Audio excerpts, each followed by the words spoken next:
संभालें अपने आप को।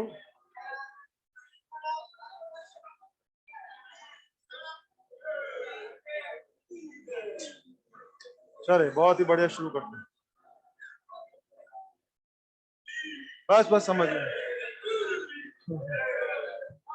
क्या ये फरवरी का असर है ऐसा? क्या फरवरी की वजह से ऐसा हो रहा है? क्या तुम लोगों का त्योहार चल रहा है? मैं आप लोगों का उत्साह समझ पा रहा हूँ। तो अभी क्या है कि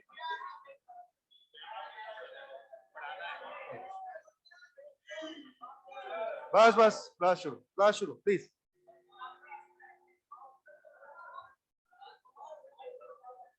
प्लीज प्लीज क्लास शुरू करते हैं। तो लास्ट क्लास में मैं आप लोगों को बता रहा था साइक्लोट्रॉन के बारे में, उसके बारे में सारी प्लीज प्लीज शुरू करते हैं। सुनो भाई पीछे।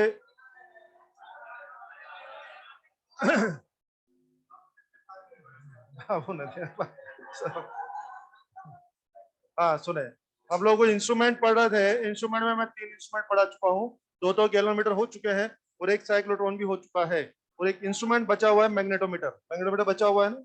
चलिए शुरू करते हैं। मैग्नेटोमीटर,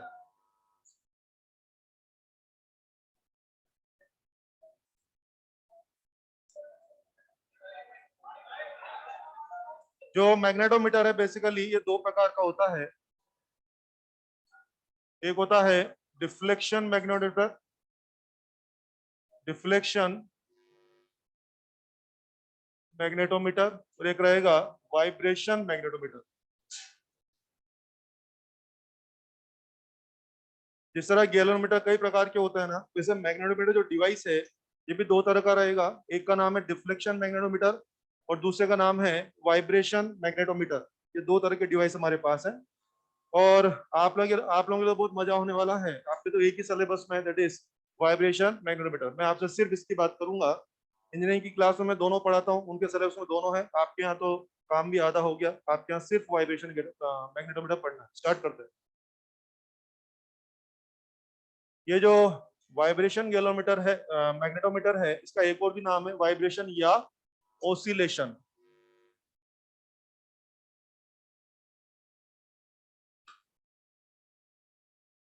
वाइब्रेशन या ओसिलेशन मैग्नेटोमीटर, ये इसका नाम। ऑब्वियसली ये मशीन है, मैग्नेटोमीटर है कोई, तो इसका भी कोई ना कोई यूज होता होगा। तो सबसे पहली बात तो ये कि यार इस मशीन का यूज क्या करना है। तो इस मशीन का यूज लिखें। It is use to compare, it is used to compare magnetic moments of, used to compare magnetic moments of bar magnets, magnetic moments of bar magnets, and to measure pH, to measure pH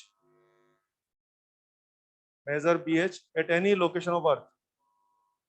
pH होता है ना, pH horizontal component, pH, to measure pH at any location of earth, any location of earth। जी हाँ, मैंने आपको इस machine का use बताया है। बुक्स में एक क्वेश्चन भी अवेलेबल है कि मैग्नेटोमीटर किस काम में काम आता है, वो मैंने आपको बताया है। तो आपको याद है एक बार हम लोग मैग्नेट्स के बारे में पढ़ते थे। तो मान लीजिए मेरे पास 2 बार मैग्नेट ये हो गया, इसका कोई ना कोई मैग्नेटिक मोमेंट है m1 और इसका कोई ना कोई मैग्नेटिक मोमेंट है m2। तो आपने मुझे बोला है कि आप m1 और m2 का कंपेरिजन करिए, तुलना करिए। मतलब आपको m और m2 का रेशियो मेरे से चाहिए। तो कभी भी 2 मैग्नेट का m1 m2 अगर आपको कंपेयर करना है, तो इस काम में जो मशीन इस्तेमाल की जाती है उस मशीन का नाम है मैग्नेटोमीटर। चल नाम को रिलेट करने की कोशिश करो ना, मैग्नेटोमीटर, मैग्नेटो, कुछ कुछ ऐसा हो रहा है ना, मैग्नेटिक मोमेंट को कंपेयर करने वाला मशीन, दैट इज मैग्नेटोमीटर। बच्चों ये मशीन भी 2 अलग अलग हैं, लेकिन डिफ्लेक्शन वाला आपके सिलेबस का नहीं, तो मैं बात नहीं करूंगा।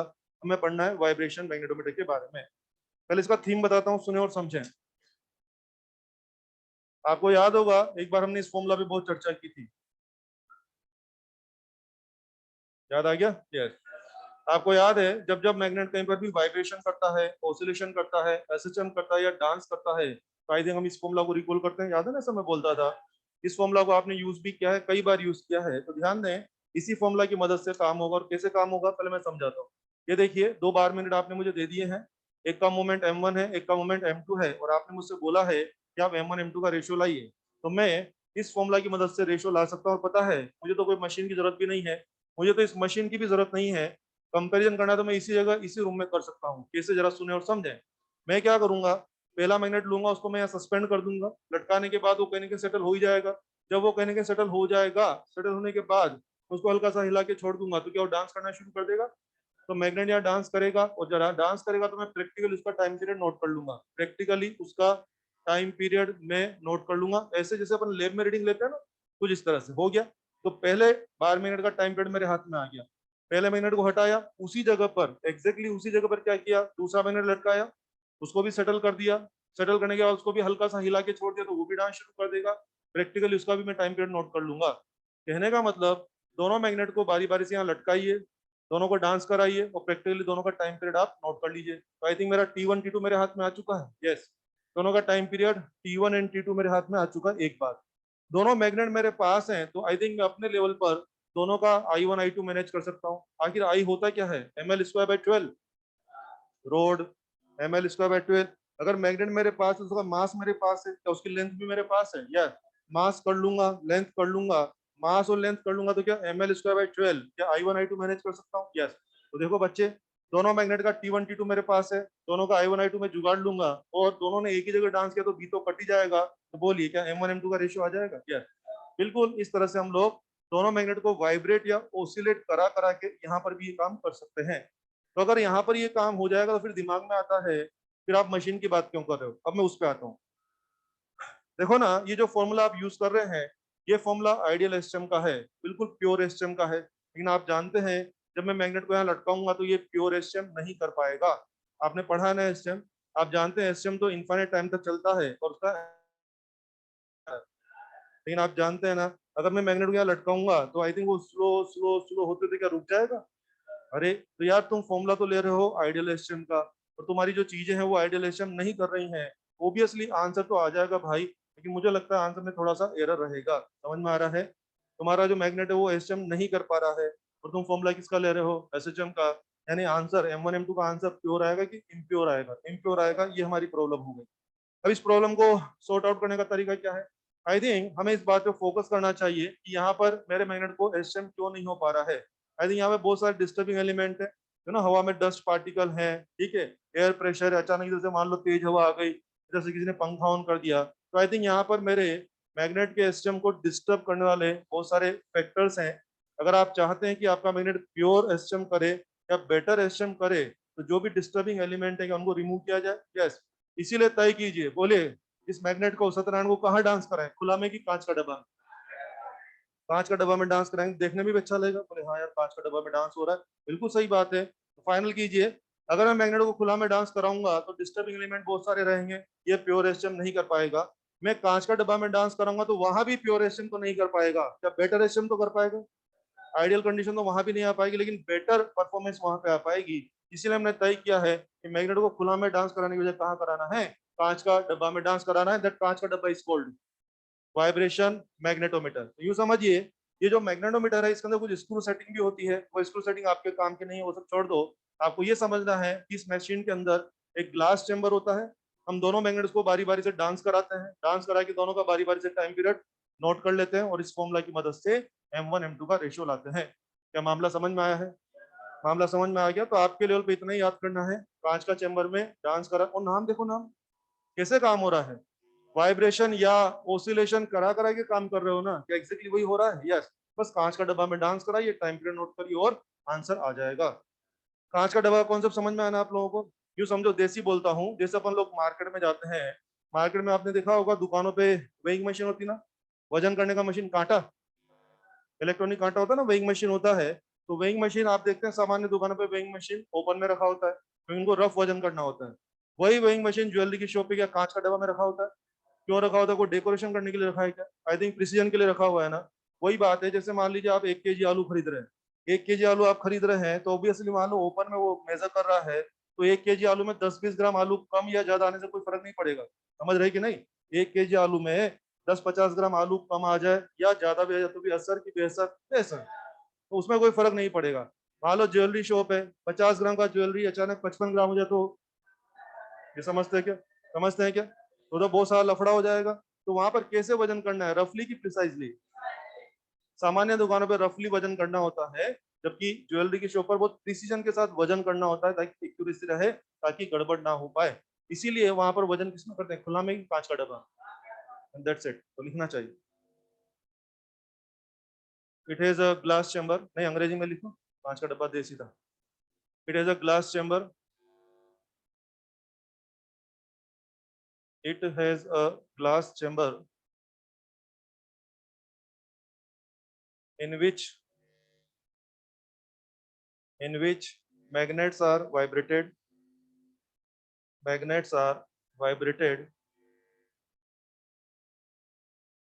in horizontal plane, vibrated in horizontal plane। इसको अंडरलाइन करें हॉरिजॉन्टल प्लेन को, अभी मैं कुछ बोलूंगा इसके बारे में। Vibrated in horizontal plane and time periods are noted, time periods are noted practically, time periods are noted practically and moments are compared, moments मतलब magnetic moments are compared using formula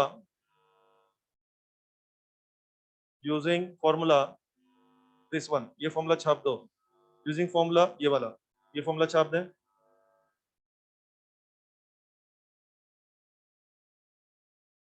ये था वाइब्रेशन मैग्नेटोमीटर का पूरा concept. और हाँ, अब थोड़ा भाषा पे गौर करें, क्योंकि आप ये कांच का डब्बा में, ये इस मशीन के अंदर भी वाइब्रेशन हो रहा है, तो ऑब्वियसली आप ये फॉर्मूला लेंगे। लेकिन लेकिन कुछ नोटिस किया? यस, यहाँ पे क्या आएगा, पी है। क्योंकि अगर मैंने बोल दिया वाइब्रेशन मैग्नेटोमीटर, तो आज के बाद अगर मैंने बोला कि एक मैग्नेट वाइब्रेशन मैग्नेटोमीटर के अंदर डांस कर रहा है, तो ना तो आप पूछेंगे ना मैं बताऊंगा कि डांस कौन से प्लेन में हो रहा है। अंडरस्टूड है?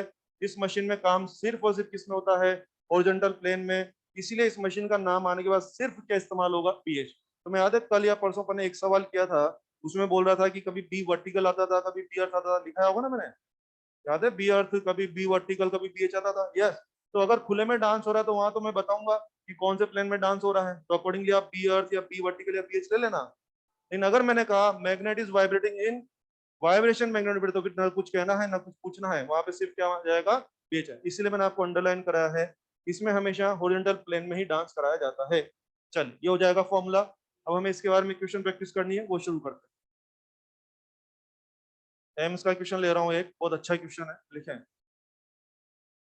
इन vibration magnetometer, in vibration magnetometer, two magnets are vibrated, two magnets are vibrated in some position,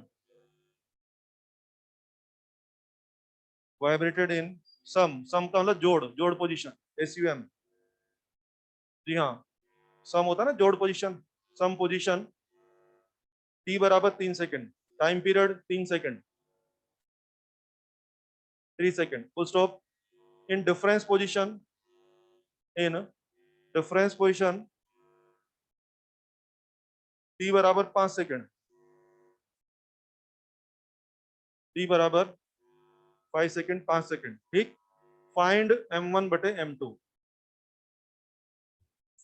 find m1 बटे m2।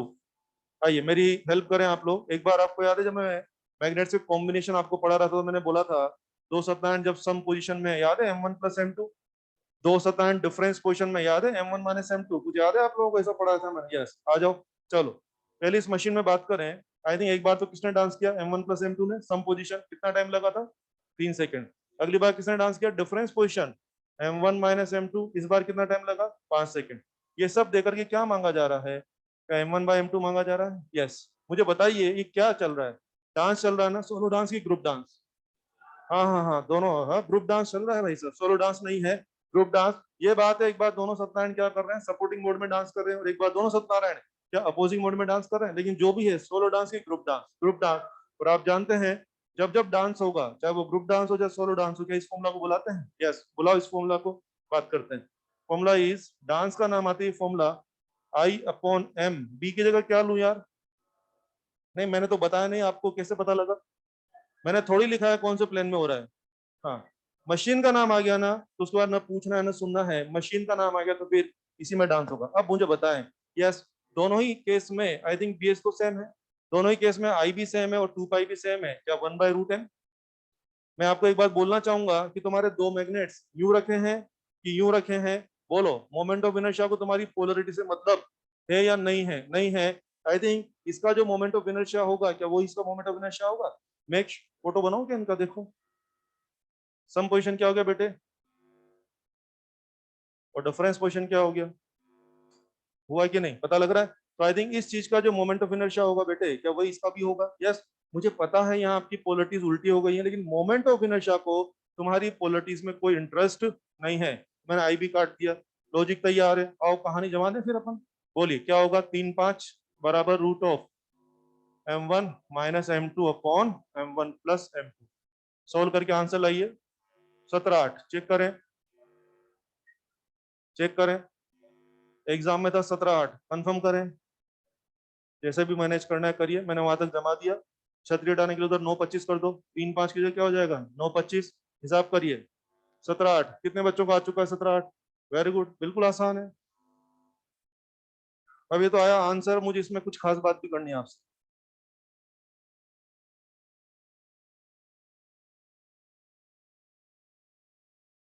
जल्दी से आंसर लीजिए।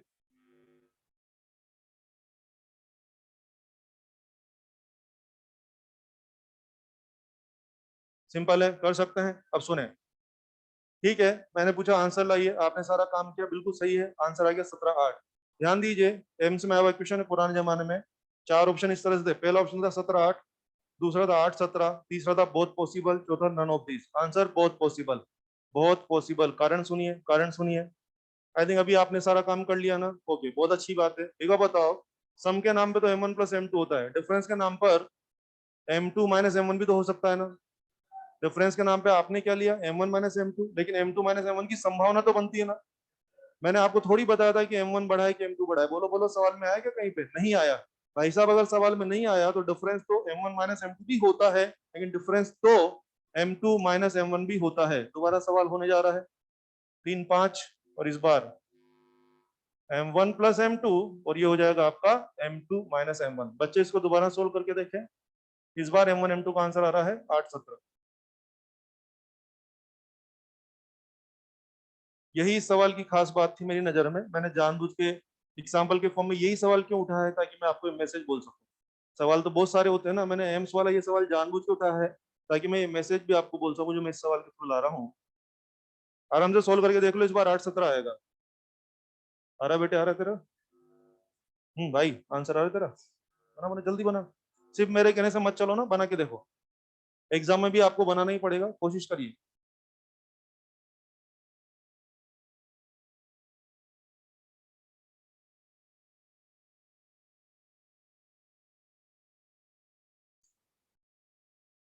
क्या हिसाब लगाना, जल्दी, क्या लेके बैठा equation?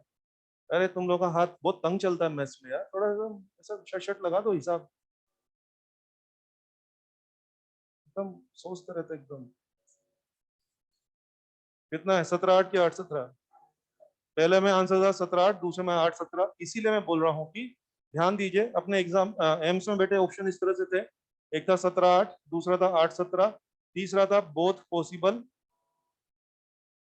And fourth was none of these. तो आप समझ गए होंगे ना मेरा आंसर क्या जाएगा? Both possible.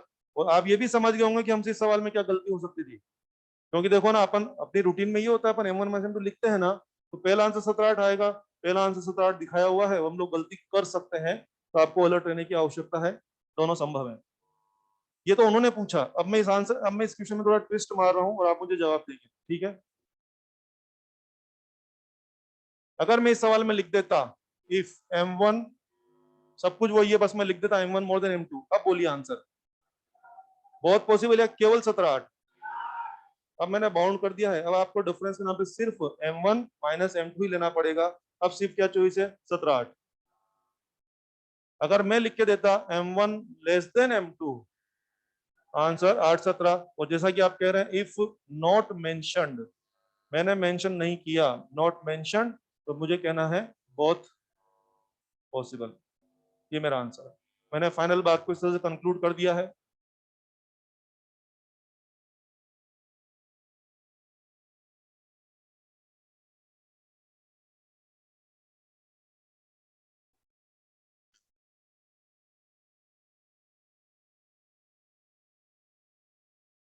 कोई कंफ्यूजन, कोई क्रॉस क्वेश्चन इसमें? कोई बात पूछनी तो पूछें, कर लेंगे। चलिए आगे बढ़ते हैं। इस प्रकार से मैं सभी इंस्ट्रूमेंट के बारे में खत्म करता हूँ। सारे इंस्ट्रूमेंट खत्म हो गए, चारों इंस्ट्रूमेंट खत्म हो गए, दैट्स इट। अभी हम इस चैप्टर के लास्ट टॉपिक की तरफ बढ़ रहे हैं। आपने सुना होगा मैग्नेटिक मटेरियल तीन प्रकार के होते हैं, फेरो, पेरा, डाया। हम लोग उस पर्टिकुलर टॉपिक की तरफ जा रहे हैं, लेकिन फेरो पेरा डाया की बातें बाद में होगी। सबसे पहले मैं एक कहानी आपको सुनाऊंगा, हमें उस कहानी को सुनना है और समझना है, और उसी कहानी में जो किरदार आएंगे, उसमें जितने भी पैरामीटर्स आएंगे, उन्हीं के बिहाफ पर मटेरियल को तीन कैटेगरी में बांटूंगा आगे जाकर के। तो ये कहानी समझ में आएगी तो आगे बड़ा आसान हो जाएगा। चलिए स्टार्ट करते हैं कहानी, प्रोसेस ऑफ मैग्नेटाइजेशन। एक कहानी सुनाने जा रहा हूँ, process of magnetisation. Process of magnetisation. बहुत अच्छे अच्छे पैरामीटर्स आएंगे इसमें, न्यूमेरिकल्स आएंगे, बहुत अच्छे अच्छे कॉन्सेप्ट है ना, अच्छे से पढ़ना है इसको।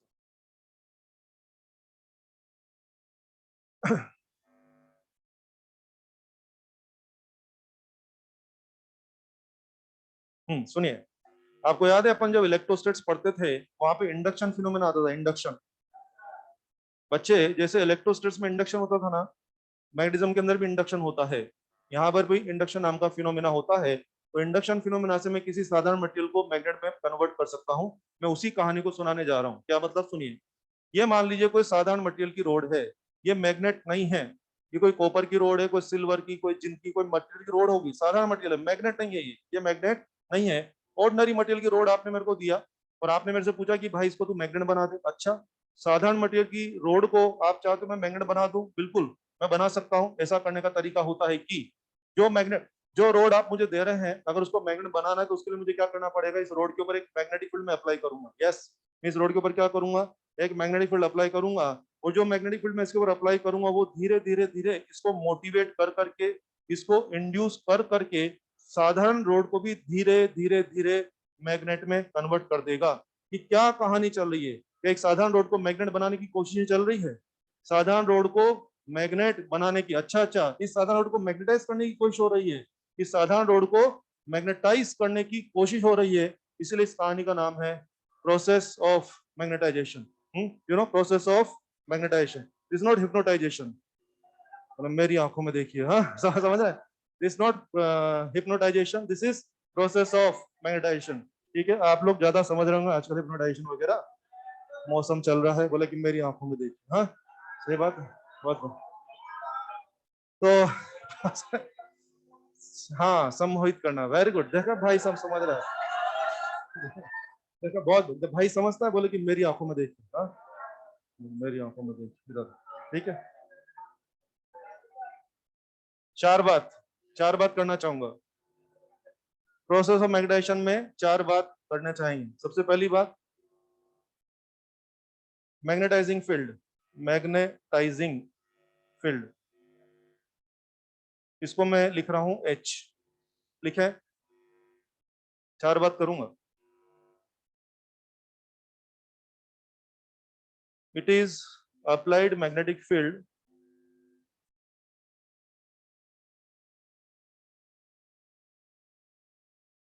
it is applied magnetic field to to magnetize rod of ordinary material।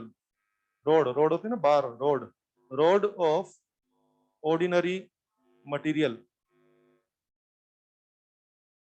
Ordinary material, क्या भाषा समझ में आ रही है क्या? एक साधारण मटेरियल की रोड है, उसको आप क्या कर रहे हैं, क्या मैग्नेटाइज बनाने की कोशिश कर रहे हैं? कोशिशें कर रहे हैं उसी को, ओबियसली उसके लिए आपको क्या करना पड़ेगा, फील्ड अप्लाई करना पड़ेगा। तो जो फील्ड आप अप्लाई कर रहे हैं, ये फील्ड वही मैग्नेटिक फील्ड है जो आप पूरे चैप्टर में पढ़ के आ रहे हैं। हाँ हाँ, ये वही मैग्नेटिक फील्ड जो आप पढ़ के आ रहे हैं, मगर यहाँ पर मैंने कोई स्पेशल नाम से उसको डिनोट कर दिया, क्या, मैग्नेटाइजिंग फील्ड। क्यों? क्योंकि ये मैग्नेटिक फील्ड यहाँ पर एक स्पेशल पर्पज में काम आ रहा है। क्या पर्पज में काम आ रहा है? क्या ये फील्ड इसको मैग्नेटाइज करने की कोशिश कर रहा है? इसको ये मैग्नेटाइज करने की कोशिश कर रहा है। तो ज्यादा मीनिंगफुल बोलने के लिए क्या बोल दिया? मैग्नेटाइजिंग फील्ड बोल दिया। इसको अलग या स्पेशल मत समझ बैठना कि वही मैग्नेटिक फील्ड जो आप पढ़ते हैं और मैंने इसको एस से डिनोट किया है। अगर मैंने इसको एस से डिनोट किया तो क्या इसका यूनिट, हाँ इसका यूनिट कुछ याद आ रहा है? एम्पियर पर मीटर हो जाएगा। याद आया? बी और एच भाई भाई थे, दोनों मैग्नेटिक फील्ड है। मुद्दा है कि प्रेजेंट कैसे कर रहे हो बच्चों। अगर मैंने बोला कि मैंने इसके ऊपर जो फील्ड लगाया वो 12 एम्पियर पर मीटर है तो क्या एच लगाया? मैंने इसके ऊपर जो फील्ड लगाया वो 20 टेस्ला है तो क्या बी लगाया? यस। तो ऐसा मत समझना कि मैंने इसको एच से शो किया तो ये मैं एच पढ़ा रहा हूँ, क्या नहीं। मैं और वाइड बोलना चाहूंगा, आपकी जो साधारण रोड है आप उसको मैग्नेट बनाने के लिए क्या कर रहे हैं? कोई फील्ड अप्लाई कर रहे हैं, ठीक है, और वो फील्ड उसको मैग्नेटाइज करने की कोशिश कर रहा है। तो बच्चे जो फील्ड आप अप्लाई कर रहे हैं अगर आप उसको उसकी बात मेरे से एम्पियर पर मीटर में करोगे तो वो एच है। और कोई बच्चा जिद करेगा नहीं मैं तो टेस्ला में बात करूंगा, तो टेस्ला में बात कर ले तो क्या वही बी हो जाएगा? तो ऐसा मत समझना मैं एच पढ़ा रहा हूँ, नहीं मैं एच वेच नहीं पढ़ा रहा हूँ। मैं पढ़ा रहा हूँ अप्लाइड फील्ड। वो एच भी हो सकता है और वो बी भी हो सकता है। फिलहाल मैं उसको एच से डिनोट किया हूँ, इसलिए मैंने फिलहाल यूनिट क्या लिख दी है? एम्पियर पर मीटर लिख दी। आ रहा है समझ में? चलिए आगे बढ़े सभी जवान। ये थी एक बात। नाउ दो बात इज इंटेंसिटी ऑफ मैग्नेटाइजेशन। इसको आई से डिनोट करते हैं, I. Intensity of magnetization capital I से डिनोट करना है।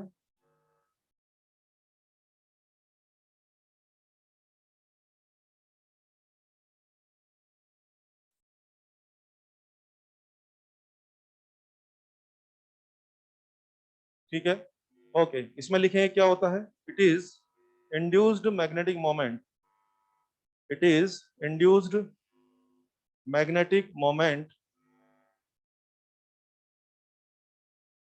पर unit volume. Induced magnetic moment per unit volume of road. पर unit volume of road. Okay, देखो ना मैंने क्या लिखा दिया। मैंने आपको लिखा है आई। आई क्या है बेटे? मैग्नेटिक मोमेंट कौन सा वाला? इंड्यूस्ड। समझ में आ जाएगा? आई एन डी मतलब इंड्यूस्ड अपॉन वॉल्यूम। जी हाँ, ये मैंने आपको लिखा है। मुझे एक बात बताइए कि मैंने सुना है मैग्नेटिक मोमेंट तो मैग्नेट में होता था। मैग्नेटिक मोमेंट मैग्नेट में होता था ना। अगर आप साधारण रोड हो तो आप में मैग्नेटिक मोमेंट था कि नहीं था? नहीं था। बच्चों, साधारण रोड में मैग्नेटिक मोमेंट नहीं होता है। मैग्नेटिक मोमेंट तो किस में होता है? मैग्नेट में होता है। तो जब ये साधारण रोड था तो इसके अंदर मैग्नेटिक मोमेंट नहीं था। और अगर मेरे प्रयास करने से ये मैग्नेट बन गया है तो क्या इसके अंदर मैग्नेटिक मोमेंट डेवलप हो गया होगा? यस। तो पहले से था कि अब आया है? हाँ हाँ, पहले से नहीं था, अब इंड्यूस हो गया है, इसलिए हम इसको क्या बोले? मैग्नेटिक मोमेंट या इंड्यूस मैग्नेटिक मोमेंट। तो मान लीजिए मेरे प्रयास करने से मैग्नेट बन गया, ऑब्वियसली इसके अंदर कोई ना कोई इंड्यूस मैग्नेटिक मोमेंट आ गया। तो बच्चे इसमें कितना इंड्यूस मैग्नेटिक मोमेंट आया है उसमें मैं अगर रोड के वॉल्यूम का डिवाइड करूंगा तो इस तरह जो फिगर तैयार होगा that figure is intensity of magnetisation. तो हमने इसको क्या बोला है? Induce magnetic moment per unit volume, ये मैंने बोला है। इसका एक और भी डेफिनेशन पॉसिबल है। कैसे? इधर आओ। इसको क्या मैं ऐसा लिखूंगा? Small M induced into length. कुछ याद आ रहा है? Pole strength into length. और पोल स्ट्रेंथ ऑर्डिनरी वाली कि इंड्यूस वाली? इंड्यूस वाले। नीचे आइए, volume is A into L. L से एल कट जाएगा। दो डेफिनेशन है, induce magnetic moment per unit volume या induce pole strength. Induced pole strength per unit cross section. Induce magnetic moment per unit volume या induce pole strength per unit cross section. दोनों इसकी definition है। क्योंकि जब आप magnet नहीं थे तब आप में पोल स्ट्रेंथ भी नहीं था और आपके अंदर मैग्नेटिक मोमेंट भी नहीं था। और अगर आप मैग्नेट बन गए हैं तो शायद आपके अंदर पोल स्ट्रेंथ और मैग्नेटिक मोमेंट आ गया है। पहले से था कि आ गया है, आ गया। इसलिए मैं प्रॉपर शब्द यूज कर रहा हूँ कि इंड्यूस इंड्यूस बोल रहा हूँ। आप में कितना मैग्नेटिक मोमेंट आ गया है, वॉल्यूम का डिवाइड करूंगा, that figure is intensity of magnetisation. या आप में कितना इंड्यूस्ड पोल स्ट्रेंथ आ गया है उसमें क्रॉस सेक्शन का डिवाइड करूंगा, that will be the intensity of magnetisation. दोनों आई का ही फॉर्मूला है। ये वेक्टर है और ये स्केलर है तो ऑब्वियसली आई को क्या होना पड़ेगा? वेक्टर होना पड़ेगा। यूनिट की बात करूं मैं आपसे, बोलिए। एम को क्या लिखा करते थे? Ampere metre square. और वॉल्यूम बोले तो metre cube. Is it ampere per metre? बिल्कुल सही बात है, एम्पियर पर मीटर।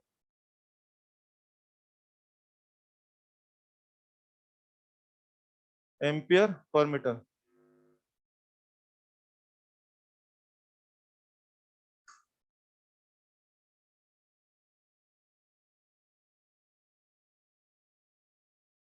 पता लग रहा है सब लोगों को, ये हो जाएगा। तो कुछ नोटिस किया क्या यार, एज का यूनिट भी एम्पियर पर मीटर था, आई का यूनिट भी एम्पियर पर मीटर आया है।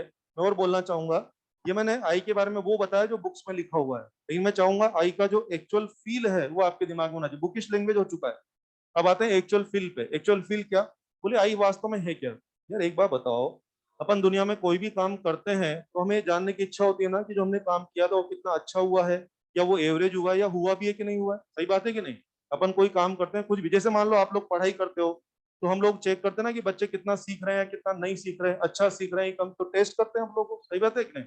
वैसे दुनिया में अपन कोई भी काम करते हैं तो हम जानना चाहते हैं मेरा काम अच्छा हो रहा है कि ठीक ठाक हो रहा है, कि हो भी रहा है कि नहीं हो रहा है। उसी प्रकार अभी आज हमने एक काम उठाया, कौन सा काम उठाया है, हम इसको मैग्नेट बनाने की कोशिश कर रहे हैं।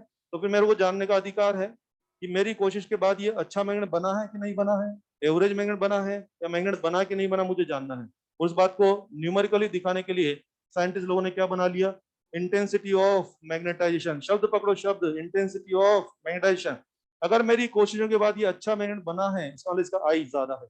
इसका मैग्नेटाइजेशन अच्छा हुआ है, इसका मतलब इसका आई ज्यादा है। अगर इसका मैग्नेटाइजेशन तो हुआ है लेकिन बहुत पुअर, बहुत घटिया सा हुआ है, तो इसका आई कम है। और मेरी लाख कोशिशों के बाद भी ये मैग्नेट बिल्कुल भी नहीं बना, तो क्या इसका आई जीरो हो जाएगा। यस। फील करो यार, अगर मैं कहता हूँ ये बढ़िया मैग्नेट बन गया, इसका मतलब इसके अंदर आई बढ़िया है। अगर ये ठीक ठाक बना है तो आई ठीक ठाक है। ये पुअर मैग्नेट बना है तो आई बहुत कम है। और ये मैग्नेट ही नहीं बना है तो इसका आई कितना है, जीरो है। और ऐसा हो भी सकता है जब आप मैग्नेट नहीं बन, अगर आप अच्छे मैग्नेट बन गए हो तो बोलिए क्या एम इंड्यूस बढ़िया आ गया होगा, एम इंड्यूस ज्यादा आया होगा तो आई ज्यादा। अगर आप ठीक ठाक मैग्नेट बने तो एम इंड्यूस भी ठीक ठाक आया होगा तो आई भी ठीक ठाक। और अगर आप मैग्नेट नहीं बने, मैं बहुत कोशिश करता रहा, आप मैग्नेट नहीं बने, नहीं बने तो M induce zero, M induce zero तो आई की वैल्यू कितनी है, जीरो। तो अल्टीमेटली आई किस बात को शो कर रहा है, क्या एक तरह से परफॉर्मेंस को नापने का तरीका है। यूं मानिए जो अपन मैग्नेटाइजेशन का काम कर रहे थे उस बात को जांचने का, उसको नापने का तरीका है कि कितना बढ़िया है कितना कम मैग्नेटाइज हुआ, इसीलिए नाम है इंटेंसिटी ऑफ। इसका मैग्नेटाइजेशन किस लेवल का हुआ है उस बात को दिखाने वाला फिगर कौन है, आई है। Is it clear. चलिए ये थी दो बात ना, तीन बात। तीन बात इज मैग्नेटिक ससेप्टेबिलिटी। इसकी स्पेलिंग बहुत लंबी है, स्पेलिंग लिखने में आधा घंटा चला जाएगा। Susceptibility, susceptibility.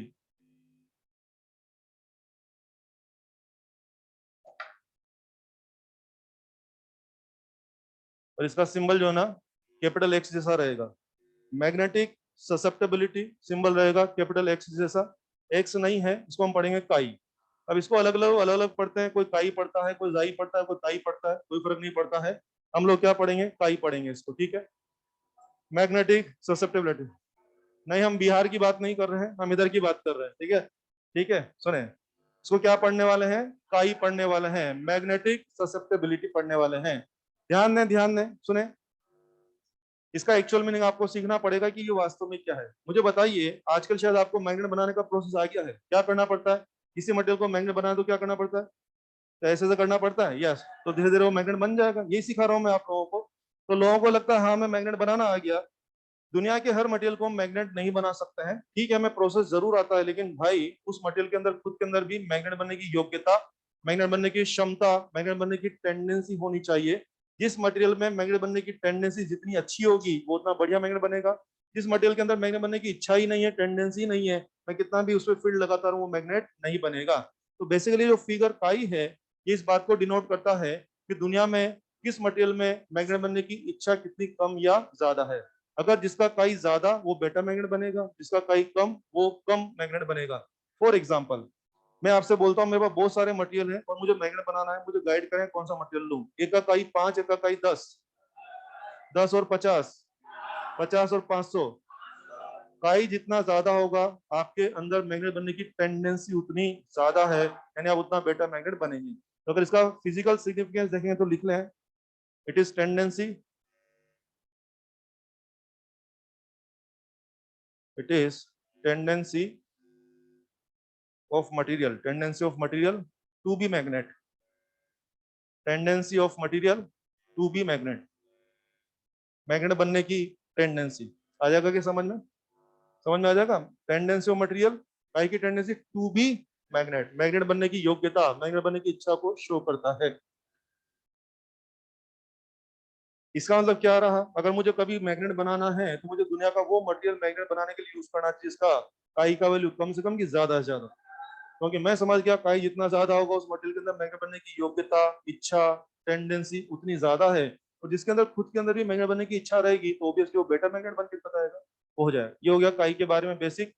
काई, काई को क्या बताया गया, that is ratio of I and H. Books में लिखा हुआ है कि काई जो है ना आई और एच का रेशियो होता है, मैंने भी लिख दिया काई बराबर आई बाय एच। अगर ये आई बाई एच है, कुछ नोटिस किया क्या, आई और एच के यूनिट तो सेम थे ना, तो पाई यूनिट लेस लिख दो ना, पाई यूनिट लेस, ठीक बात है। ओके, क्या मैं यहां से एक फॉर्मूला लिखूं क्या, आई बराबर काई एच, कैसा लिखूं आपके लिए, देखो देखो आई बराबर क्या लिखा मैंने, काई एच, बिल्कुल लिख सकते हैं। अब जो इतनी देर से मैं आपको कॉन्सेप्चुअली समझाने की कोशिश कर रहा था, अब तो फॉर्मूला मेरे पास है, उस बात को मैं बहुत अच्छे से एक्सप्लेन कर सकता हूँ। आ जाओ, कैसे, ये बात समझ में आ गई सबको यहाँ तक, यस, आई बराबर क्या हो गया, काई एच। बच्चों जो मैं आपको पढ़ा रहा हूँ ना, इसको थोड़ा सिंपल पकड़ते हैं। ये एक रोड थी, इसको आप मैग्नेट बनाने की कोशिश कर रहे थे, तो इसके ऊपर आपने एच लगाया ना, H was something like applied, H was applied and I was applied या डेवलपमेंट। यस यस, आई बोले तो इंडक्शन और यू कैन से आई बोले तो डेवलपमेंट। तो फिर आइए, साधारण रोड थी ना, आपने जो एच लगाया वो क्या है, अप्लाइड, और उसके कारण इसके अंदर जो डेवलपमेंट हो गया वो कौन हो गया, आई हो गया, और इसके अंदर जो डेवलपमेंट होगा वो इसकी खुद की मैग्नेट बनने की टेंडेंसी पर भी डिपेंड करेगा। ये देखिए यहाँ पे फॉर्मूला देखिए, आई बराबर काई एच, पहचानो इसको, एच क्या हो गया अप्लाइड, आई क्या है डेवलपमेंट। तो बताओ बताओ, इसमें जो डेवलपमेंट होगा, इसमें जो मैग्नेटाइजेशन होगा, क्या वो किस पर डिपेंड कर रहा है, अप्लाइड पे तो कर ही रहा है, क्या इसके खुद के काई पे भी डिपेंड कर रहा है।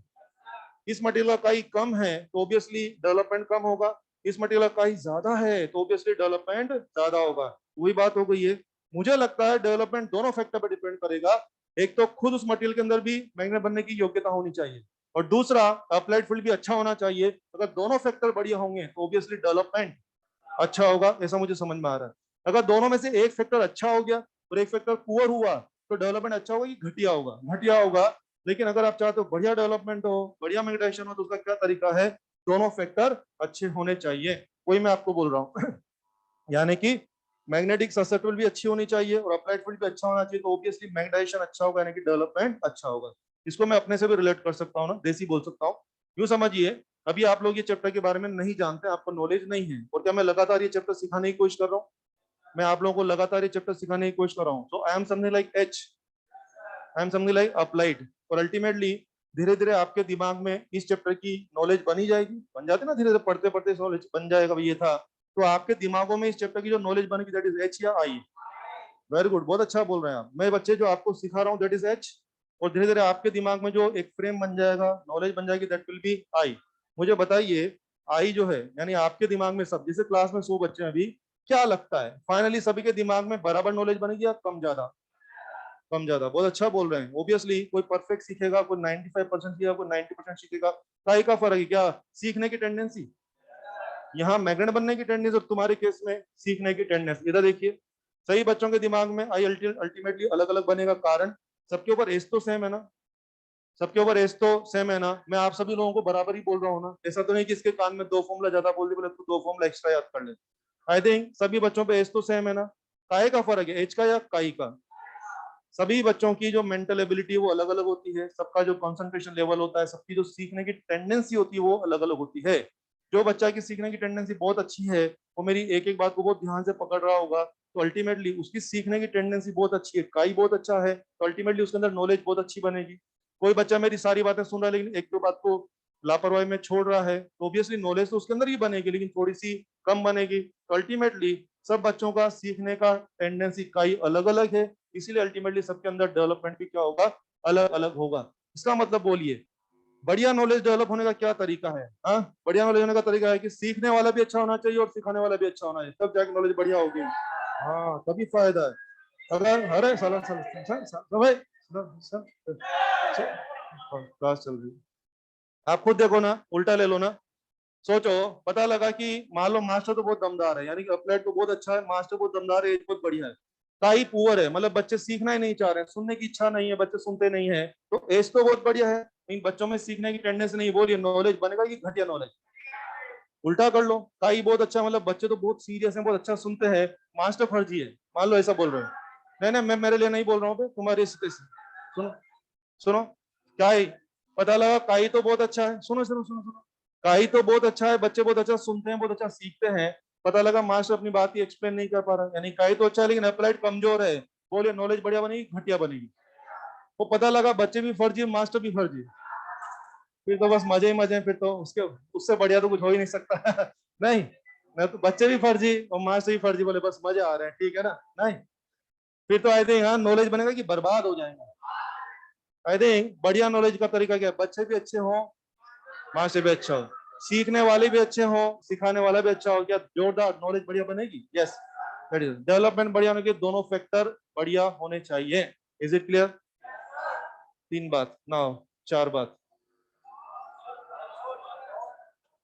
चार बात इस, अभी थोड़ी देर में सवाल शुरू करूंगा, तब मुझे पता लगा कितने लोग सीख पाए। अभी तो बहुत बढ़िया कर रहे हैं, आई एच एक एक बात का बहुत पिन पॉइंट मीनिंग पूछने वाला हूँ तुम लोगों से, अभी इतना चिल्ला चिल्ला के सिखा रहा हूँ, थोड़ी देर में खूब चिल्ला चिल्ला के पूछूंगा, समझे? सही से आंसर आना चाहिए, एक एक बात को बहुत कुरेद कुरेद के पूछूंगा, बताओ इसका हिसाब बताओ, उसका हिसाब बताओ, सब लोग तैयार रहे उसके लिए। फोर्थ, मैग्नेटिक परमियाबिलिटी, परमियाबिलिटी, इसको बोलते हैं बच्चे म्यू। चार बात इज मैग्नेटिक परमियाबिलिटी।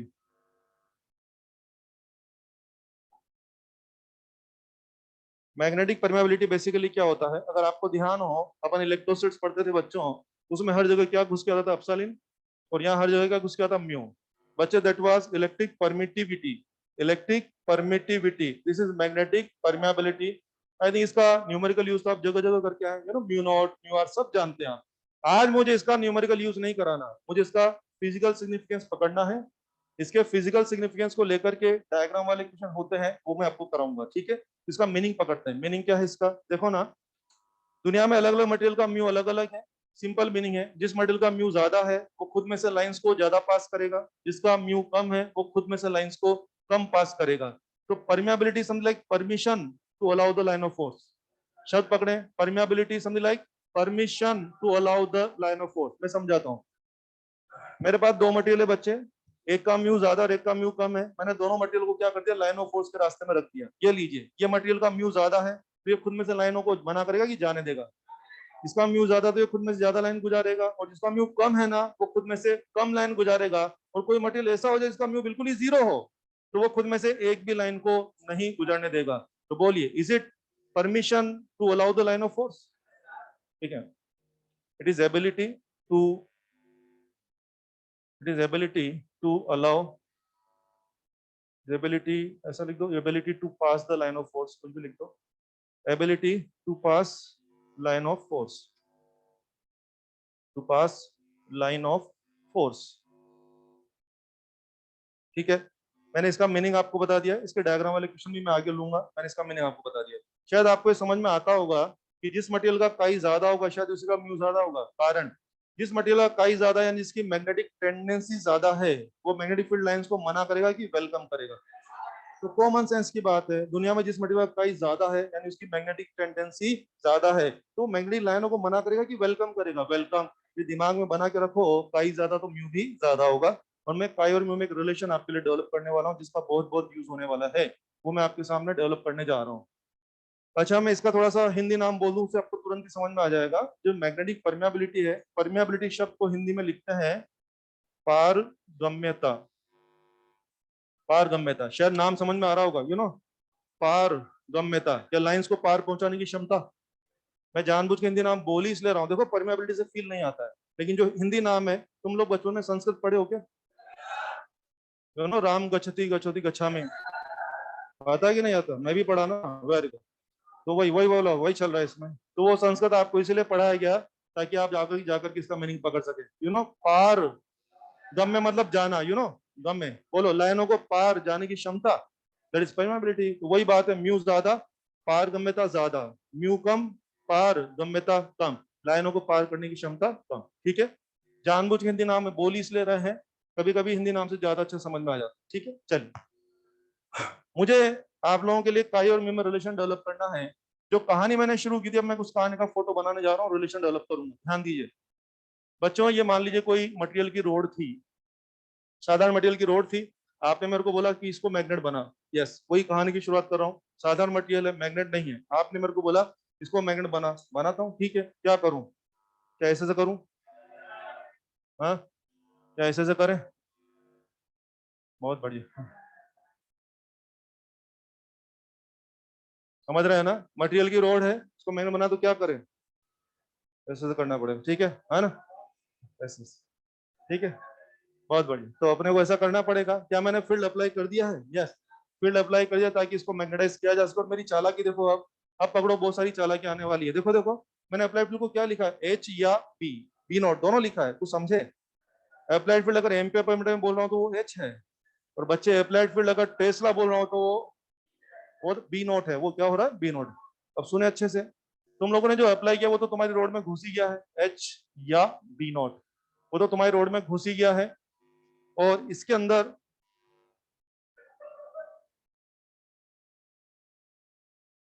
एच और बी नॉट, इसके अलावा क्या तुम्हारी रोड में कोई इंडक्शन भी हुआ है? क्या तुम्हारे रोड में डेवलपमेंट या इंडक्शन भी हुआ है? यस। तो तुम्हारे रोड में जो इंडक्शन हुआ है वो कितना है? आई और बी आई। अब आराम से समझे, मैं सब समझाऊंगा, सुने। अप्लाइड एच है, डेवलपमेंट आई है। मुद्दा है कि बात किस में करनी है। अगर किसी ने मेरे को बोला कि यार अपन तो एम्पियर पर मीटर में बातें करेंगे, तो मेरा जवाब है एच एंड आई।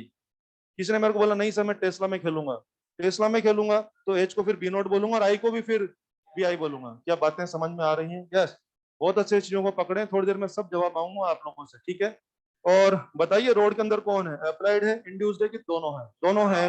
तो रोड में नेट फील्ड कौन डिसाइड करेगा? एक या कॉम्बो? कॉम्बो, कॉम्बिनेशन से। कुछ याद है आप लोगों को जब अपन इलेक्ट्रोस्टेट्स पढ़ते थे? कुछ याद दिला रहा हूँ। दो प्लेटों के बीच में तुम लोग मेटल का स्लेब रखते थे, याद है? मैं बोलता था नेट इलेक्ट्रिक फील्ड जीरो होगा, कुछ याद आया? वहां पे क्या होता था? इस स्लेब में दो इलेक्ट्रिक फील्ड थे, एक तो था ई अप्लाइड और एक था ई इंड्यूस। बताइए स्लेब के अंदर कौन था? अप्लाइड, इंड्यूस, दोनों। इसलिए अंदर में नेट फील्ड किससे डिसाइड होता है? एक से, की सुपर पोजिशन। तो बच्चे, जिस तरह वहां पर तुम्हारे अंदर में दोनों फील्ड मौजूद थे, अप्लाइड भी और इंड्यूस भी, क्या आज भी वही हो रहा है? यस। फील करो चीजों को, मैं वो रेफरेंस दे इसलिए रहा हूँ। आज तुम्हारी रोड के अंदर कौन है? अप्लाइड तो है ही है। क्या तुम्हारी रोड के अंदर इंड्यूस भी है? यस। तुम्हारी रोड के अंदर दो दो चीजें हैं, अप्लाइड भी है और इंड्यूस भी है। इसलिए नेट किससे डिसाइड होगा? क्या दोनों के सुपरपोजिशन से डिसाइड होगा? यस। तो देखो मैं लिखने जा रहा हूँ, इसको हटाता हूँ, जैसे याद दिलाने के लिए बताया। तो अब आ जाओ, net field inside rod. Net field inside rod, बोलो बच्चे। बी बराबर B naught plus B I. Yes, मैं लिख रहा हूँ यहाँ पे, net field inside rod is B naught plus B I. ऐसा लिख दिया। आपको याद है एक बार मैंने सिखाया था कि हम लोग टेस्ला को एम्पियर पर मीटर में कन्वर्ट कर सकते हैं और एम्पियर पर मीटर को भी टेस्ला में कन्वर्ट कर सकते हैं। याद दिलाता हूँ, एच बराबर बी बाई म्यू, और वैक्यूम वैक्यूम हो तो B naught by mu naught. कुछ याद आ रहा है? मीडियम हो तो म्यू भी मीडियम का लें और वैक्यूम हो तो म्यू भी वैक्यूम का लें। याद है आप लोगों को मेरे साथ? आ जाओ। आज एच को मैं एम्पियर पर मीटर को मैं टेस्ला में कन्वर्ट कर रहा हूँ, तो देखो मैं क्या लिख रहा हूँ? Mu naught H. आई भी एम्पियर पर मीटर था, तुम बोल रहे हो, तुम जिद कर रहे हो नहीं मेरे को तो टेस्ला में खेलना है, तो फिर क्या लिखूं? क्या म्यू नॉट आई लिखूं मैं? चालाकी पहचानो, एच और आई एम्पियर पर मीटर थे बच्चे। तुम जिद कर रहे हो नहीं यार टेस्ला में बात करो मेरे से। टेस्ला में अगर बात करनी है तो मैंने एम्पियर पर मीटर को क्या कर दिया है? म्यू नॉट से मल्टीप्लाई कर दिया है। एक सेकंड,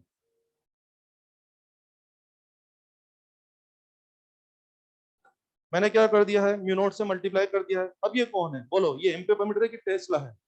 हाँ हाँ हाँ, H was ampere per metre but ये टेस्ला है। I was ampere per metre मगर ये पूरा म्यू नॉट क्या है? टेस्ला है। ये हो गया। क्या दोनों के कॉम्बिनेशन से नेट फील्ड डिसाइड होगा? पूरे net field decide, net field कहाँ है? ये हवा में या मटेरियल के अंदर? मटेरियल के अंदर, मतलब net field in medium. Net field in medium. तो भाई साहब इसको क्या मैं म्यू एच लिख सकता हूँ? चालाकी देखो, चालाकी। मीडियम में म्यू नॉट लगाऊं या म्यू लगाऊं? मीडियम में म्यू नॉट लगाएं कि म्यू लगाएं? म्यू लगाएं। कुछ याद आ रहा है? वहां भी चिल्लाता था मैं, ये देखो मैंने लिखा हुआ है, बी मीडियम तो म्यू मीडियम, बी वैक्यूम तो म्यू भी वैक्यूम। वही बात है। फिर सुन लीजिए, तसल्ली सुन लीजिए, मुझे कोई जल्दबाजी नहीं है, सिखा के लेके जाऊंगा आगे। This is applied only, this is induce only, और दोनों के नेट से क्या बन रहा है? Net field inside the road बन रहा है, net field inside the road. मैं अक्सर एम्पियर पर मीटर खेल के आ रहा था। आप मेरे को बोले यार तू टेस्ला में बात कर, हमसे टेस्ला में बात करते हैं, ठीक है टेस्ला में बात करते हैं। तो एच को टेस्ला में बदलने के लिए क्या कर दिया, म्यू नॉट एच। आई को टेस्ला में बदलने के लिए क्या कर दिया, म्यू नॉट आई कर दिया। और ये जो मीडियम का बी था इसको टेस्ला में बदलने के लिए, मतलब एच से मीडियम का बी बनाने के लिए क्या कर दिया, म्यू नॉट से मल्टीप्लाई नहीं किया। किससे अब मल्टीप्लाई किया है, म्यू नॉट से कि म्यू से, म्यू से, क्योंकि भाई साहब वो कहां पर फील्ड है, वैक्यूम में कि मीडियम में। मैंने ऐसा कर दिया, और कर दिया तो कर दिया, जरा आ जाओ। म्यू नॉट एच कॉमन ले रहा हूँ, संभालना, 1 + I/H, जरा संभालना, एच से एच कट जाएगा, ये बोलो क्या रहा, म्यू अपॉन म्यू नॉट बराबर 1 + अब H mu, is it mu R ना, 1 + पाई। बोलिए क्या मुझे म्यू और काई को रिलेट करना था, तो मेरा काम हो गया, यस। काई दूंगा म्यू आर पूछ लूंगा, काई दूंगा म्यू आर पूछ लूंगा, कभी म्यू आर दूंगा और काई पूछ लूंगा, क्या हिसाब लगाया जा सकता है, म्यू आर बराबर 1 + काई। कभी कभी काई दूंगा म्यू आर पूछ लूंगा, कभी कभी काई देकर के म्यू पूछूंगा, तो म्यू आर तो आ ही जाएगा, म्यू आर तो आ ही जाएगा। मुझे तो म्यू चाहिए, तो उसके लिए क्या करना पड़ेगा, क्या म्यू बराबर म्यू नॉट म्यू आर चलता है ना, पहले काई से पहले म्यू आर बना लेना, फिर म्यू आर को म्यू नॉट से सेपरेटली मल्टीप्लाई करके क्या बना लेना, क्या म्यू बना लेना, ये रिलेशन हो जाएगा। ठीक है, ये झांकी बना है। किसी के पेट में दर्द हो तो बात भी कर सकता है, किसी भी बात को लेके कुछ पेट में दर्द अगर आ रहा है तो मुझसे बात कर लें। हाँ, आई को म्यू नॉट आई से क्यों लिखा, म्यू आई क्यों नहीं लिखा, ये चल रहा होगा दिमाग में। हाँ वही मैं बोल रहा हूँ, बोलता हूँ, एक बार लिख लो ना। डोंट वरी, मैं सब एक्सप्लेन करता हूँ ना, जितनी बार पूछोगे मैं समझाऊंगा, समझा के छोड़ूंगा तुम्हें।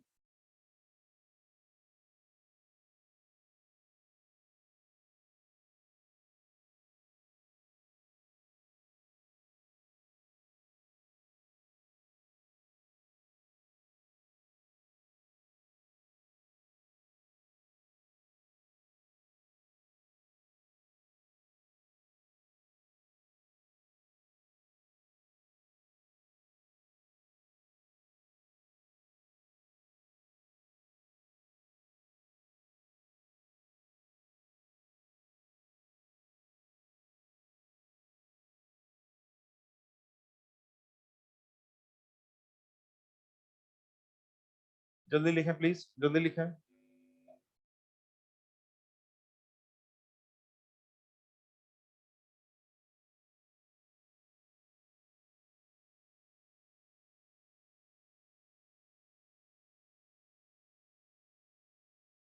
टॉपिक को आगे बढ़ाने के पहले वापस से पूरा एक फ्रेम तैयार करता हूँ आपके लिए, पूरा फ्रेम बोलता हूँ, ये आज की कहानी क्या थी, वापस से एक पूरा कंसाइज करके बात करते हैं। बोलूं मैं, वो टाइम खत्म हो रहा है।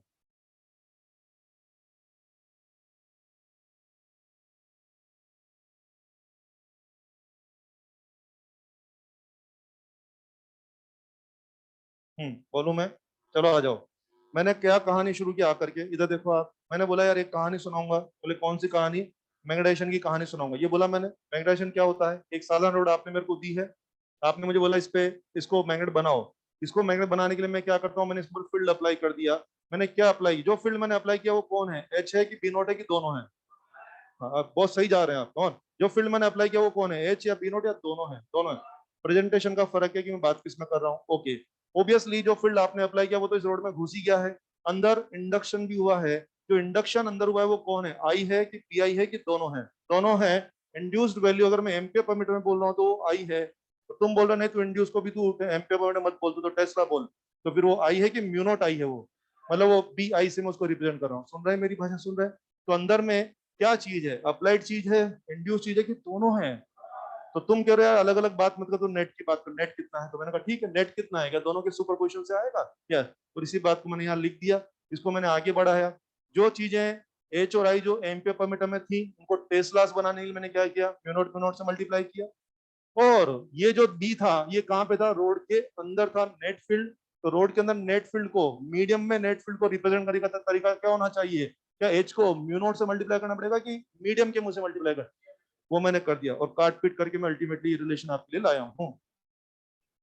क्या थोड़ा समझ में आया क्या, समझ में आया क्या आपको, चलिए और सुनिए। मैंने जो आपको दिखाया, मैंने क्या बोला था, अप्लाइड क्या हो गया, एच है, और आई क्या था, इंटेंसिटी ऑफ मैग्नेटाइजेशन, जिसको मैं डेवलपमेंट बोल रहा था, जिसको मैं इंडक्शन भी बोल रहा था। You can say I for induction और I for development, intensity of magnetization. साथ ही साथ एक नई चीज भी हमारे सामने आती है, काई। दुनिया के हर मटेरियल में मैग्नेट बनने की योग्यता नहीं होती है। काई कम कम योग्यता है, काई ज्यादा ज्यादा योग्यता है। मैग्नेट बनाना है तो हम कौन सा मटेरियल लें, कम का या ज्यादा का, ये मैंने आपको बताया है। मैग्नेटिक पर वो मैं बोल रहा था ना, जिसका काई ज्यादा होगा उसका म्यू ज्यादा होगा, शायद अब समझ में आता है।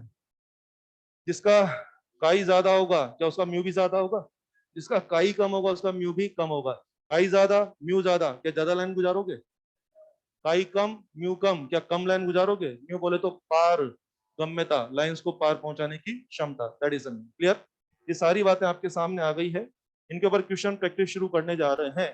क्वेश्चन प्रैक्टिस कैसे है, आपने देखा होगा इस कहानी के दौरान मैंने आपको 3-4 चिन्ह चिन्ह फॉर्मूला पढ़ा दिए हैं। बड़े फॉर्मूला की चिन्ह चिन्ह चिन्ह चिन्ह, उनके ऊपर न्यूमेरिकल रहेंगे। आओ चिन्ह चिन्ह फॉर्मूला, ये फॉर्मूला पे नोटिस करेंगे मेरे साथ।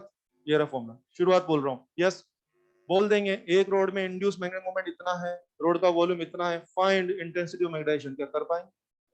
कभी कभी बोलेंगे कि इंड्यूस पोल इतना है, ये सब कर सकते हैं ना, एकदम चिन्ह चिन्ह फॉर्मूला है, हो जाएगा। हो रहा है ये तीन चीजों का रिलेशन, आई काई एच, तीन में से दो फिगर पकड़ाए जाएंगे, तीसरा पूछा जाएगा, कर लेंगे। मेरी इच्छा होगी जो वो दो दूंगा, ऐसा कोई ठेका नहीं कि ये दो दूंगा कि ये दो, मेरे जमगी जो दूंगा, तीन में से दो फिगर पकड़ा दूंगा, तीसरा पूछूंगा, वो सब मैनेज करना है। कभी काई दे करके म्यू आर पूछूंगा, कभी म्यू आर दे करके काई पूछूंगा, कभी काई दे करके म्यू पूछूंगा, काई दे करके म्यू। तो पहले तो म्यू आर पकड़ना और म्यू आर को फर्दर वो हो जाएगा, सुन रहे हैं।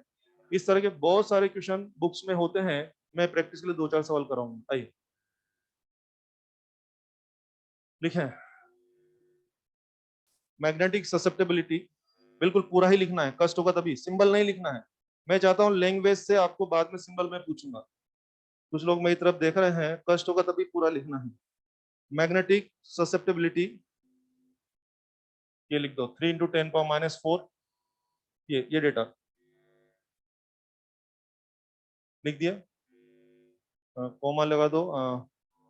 This road is placed, this road this road is placed in magnetic field, in magnetic field, this one, ये छाप दो। 4 × 10⁻⁴ ampere per metre, 4 × 10⁻⁴,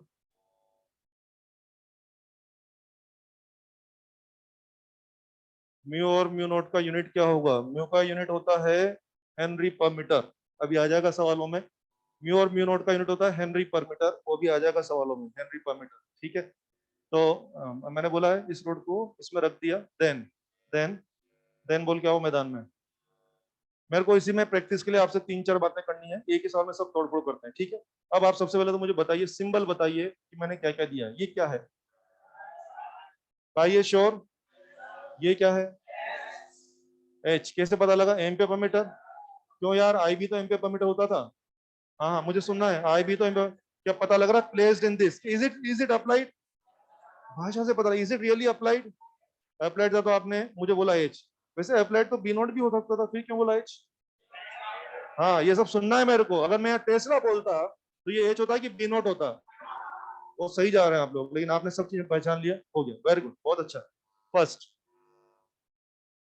intensity of magnetisation, intensity of magnetisation, symbol बोली क्या पूछा है, आई, चलो आई बराबर क्या होता था, काई एच, आई बराबर काई, is it 12 ampere per metre, 12 ampere per metre. अगर इतना आसान सवाल में भी कैलकुलेशन गड़बड़ किया किसी ने तो मैं उसको उल्टा लटका दूंगा, ठीक है ना। आई थिंक इससे ज्यादा आसान सवाल दुनिया में संभव नहीं है। आप समझ रहे हैं, पावर शावर भी सब खत्म हो गया, संभालो, ठीक है, कोई बात नहीं, कोई बात नहीं, हो जाता है। Second part, relative permeability, relative permeability, symbol बोलिए, सिंबल बोलिए, सिंबल बोलिए, क्या मांगा है, म्यू या म्यू आर। म्यू आर क्या होता था बच्चे, 1 + काई, 1 तो 1 है, प्लस काई, काई को 0.003 लिख देना, तो जोड़ लगाए कितना आएगा, 1.0003, ये आ जाएगा म्यू आर। जोड़ने के लिए इसको काई को ऐसा लिख दिया ना अपन ने, समझ में आता है कि जोड़ बाकी सबको आते होंगे ना, ये हो गया। ये म्यू आर का वैल्यू आ गया, यूनिट बोलिए। यूनिटलेस, नहीं नहीं नहीं, म्यू आर तो यूनिटलेस रहेगा। लिखो पे पीछे लिखो यूनिटलेस, कौन है ये, यूनिटलेस। Third, permeability. अच्छा, परमियाबिलिटी और एब्सोल्यूट परमियाबिलिटी एक ही शब्द है, क्योंकि जो रिलेटिव नहीं है वो क्या होगा, एब्सोल्यूट। तो परमियाबिलिटी पूछूं या एब्सोल्यूट परमियाबिलिटी पूछूं तो भी क्या है, सिंबल बोलिए, म्यू। म्यू बराबर क्या होता था बेटे, mu naught mu R. Mu naught तो आप जानते हैं 4 पाई 10⁻⁷ और म्यू आर इज 1.003। घर पे सोल्व कर लेना, लिख के छोड़ दो, और इसकी यूनिट रहेगी क्या, यूनिटलेस, हेनरी पर मीटर। म्यू आर यूनिटलेस था, ये रहेगा हेनरी पर मीटर। ये हेनरी कौन है बे, मैथ्स वाला है तुम्हारा, है? अच्छा अच्छा अच्छा, बताओ हेनरी। जब जब मैं आपको सेल्फ इंडक्शन पढ़ाऊंगा, self induction, mutual induction, L, L का जो एम के यूनिट रहेगा वो रहेगा हेनरी, हेनरी पर मीटर। ठीक है, ये आया है। Fourth, fourth, magnetic field inside rod in tesla. Magnetic field inside rod in tesla. अब सुने, फोर्थ क्वेश्चन में बस मुझे बता दो, सिंबल बताओ मैंने क्या पूछा है, बी नॉट, बी आई या बी, बी पूछा है, वेरी गुड। फिर सुन लो, मैंने से फिर सुन लो आराम से। B naught was simply applied, B I was simply induced. मैंने क्या लिखा है, नेट, मतलब मैग्नेटिक। और अगर मैं नेट भी नहीं बोलता हूँ, मैं बोल रहा हूँ मैग्नेटिक फील्ड, तो कौन सा, इंडिविजुअल बताओगे कि नेट ही बताओ, नेट। तो मैंने नेट फील्ड बोलिए, बी नॉट, बी आई या बी। अब पता है बी बनाने के भी दो विचार है, मैं दोनों विचार बताऊंगा, तुम्हारे जमे जिससे करना, मैं दोनों विचार बताऊंगा, इतना सारा पढ़ा के लाया हूँ, दो विचार सुनो आप। ये बात सही कि मुझे बी बनाना है, क्या बनाना है बेटे, बी बनाना। सुनो एक विचार, इधर देखना, इधर देखना। कोई बच्चा इंडिविजुअली पहले क्या कर लेगा, बी नोट बना लेगा, कैसे, म्यू नोट एच, क्या मैंने एच दिया था ना, क्या म्यू नोट एच बनाया जा सकता है, यस। कोई बच्चा पर्सनली बी आई बना लेगा, क्या म्यू नोट आई, क्या आपने एच से आई बनाया था ना, तो अगर एच भी और आई भी है तो बोलो पर्सनली, क्या एच और आई से बी नोट और बी आई बना सकते हैं, कर लेना घर पे, लेकिन जैसे का आइडिया हो गया। तो दोनों B naught B I personal level पे तैयार किए, और उसके बाद बच्चा क्या करेगा, क्या बी बराबर, क्या B naught plus B I, इस तरह से आंसर आ जाएगा। घर पे इसको ट्राई करना, ये थोड़ा बड़ा तरीका है, मैं और आसान बताऊंगा। कहाँ फील्ड मांग रहे हो, रोड के अंदर, रोड के अंदर मतलब वैक्यूम में कि मसाला में, field in masala, field in masala is that direct mu H. अरे तुम्हें बी चाहिए ना, सुनो सुनो, तुम्हें बी चाहिए ना, बी को क्या सीधा, अरे बी बराबर वो दोनों भी था, क्या बी को सीधा म्यू एच लिख सकता हूँ, और देखो ना, क्या म्यू है मेरे पास, ये रहा, ठीक है। 4 पाई 10⁻⁷ 1.0003, दिस इज म्यू। घर पे मल्टीप्लाई कर लेना, क्या एच दिया था मैंने आपको, कितना था बेटे, 4 × 10⁴। क्या ये सीधा टेस्ला में आंसर आ जाएगा। मेरी सलाह है आप लोगों को, घर पे पूरा इसको भी सोल्व करके देखना, और इस तरह से भी जरूर बना के देखना, 101% सेम आंसर आएगा। अगर नहीं आ रहा तो फिर अपना कॉन्सेप्ट गलत चल रहा है, या फिर आपकी कैलकुलेशन गलत हो सकती है। कैलकुलेशन तो तगड़ा होता ही तुम लोगों का। कर लेंगे आप लोग इस बात को, पक्के से कर लेंगे। क्या बी बनाने का तरीका आया, एक तरीका कि दो तरीका। अब मुझे बताओ, मैंने दो तरीके बताए ना, एग्जाम के हिसाब से कौन सा सस्ता पड़ेगा, समझ रहे ना, इसमें कष्ट कम होगा ना, बिल्कुल एग्जाम में इसे सस्ता पड़ेगा, फट से एक ही बार में काम, वो भी हो सकता है, लेकिन थोड़ा सा टाइम हल्का सा ज्यादा लग जाएगा, पर दोनों से आंसर सेम आएगा। सुन लिया सबने। आप देखिए, मैंने इस सवाल में आपको क्या दिया, मैंने केवल इतनी सी जानकारी दी आपको, और इतनी सी जानकारी देके मैंने आपसे देखो 4 सवाल करा लिए। इस तरह के बहुत सारे क्वेश्चन बुक्स में है, आपको बनने चाहिए, और इतने ऐसे क्वेश्चन है, आई बता दो, एच बता दो, काई दे देगा, म्यू आर दे देगा, समझ रहे, चिन्ह चिन्ह चीजें ना, I, H, chi, mu R, mu, B I, B naught, B, ये 5-7 चीजें ना अपने पास, उन सब में कुछ ये बता दो, वो कर दो, आई थिंक कर सकते हैं, कर सकते हैं। ये कहानी खत्म। अब क्योंकि आपने कहानी सीख ली है, आपको प्रोसेस ऑफ मैग्नेटाइजेशन आ गया है, क्या आ गया है, किसी को भी मैग्नेटाइज करना तो क्या करना है, ऐसे ऐसे करना है, ऐसे ऐसे, ठीक है ना। हाँ, पता लगा वहां सिटी मॉल में खड़े होकर बोले ऐसे ऐसे कर रहे हैं, हाँ बस, चक्कर, ठीक है, पता लगा, कहीं देखा बोले कि ठीक है। तो स्टार्ट कर रहे हैं। टाइप ऑफ मैग्नेट हेडिंग बनावे। टाइप ऑफ, सुनो सुनो सुनो, टाइप ऑफ मैग्नेटिक मटेरियल शुरू कर रहे हैं। एक टेबल बना के हम लोग कैटेगराइज करने जा रहे हैं, टेबल में स्टडी करेंगे।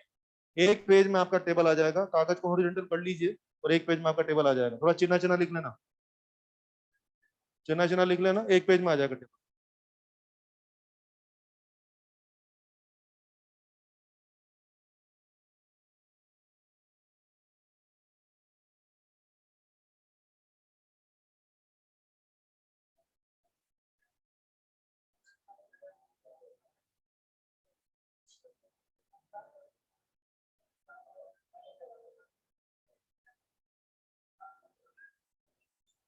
हाँ जी, प्लीज प्लीज बातें नहीं करें। ऊपर से हेडिंग बना दीजिए, type of magnetic material, type of magnetic material, और इस तरह का टेबल बनाए सब बच्चे। यहाँ पे मैं ले रहा हूँ प्रॉपर्टी, यानी कि जो पॉइंट हम डिस्कस करेंगे। तीन तरह का है मामला, फेरोमैग्नेटिक, पैरामैग्नेटिक, और एक है डायामैग्नेटिक। डाया, इस तरह का टेबल बना लीजिए और थोड़ा सा चिन्ह चिन्ह लिख लेना, एक पेज में आपका टेबल आ जाएगा। मुझे 7-8 पॉइंट लिखाने हैं आपको बस। चलिए शुरू करते हैं। ये टेबल आपके एग्जाम के लिए बहुत बहुत बहुत इंपॉर्टेंट है। इस पे जितने भी 7-8 पॉइंट मैं लिखाऊंगा उनके बारे में जाने कितनी बार सवाल आ चुके हैं और आते ही रहते हैं।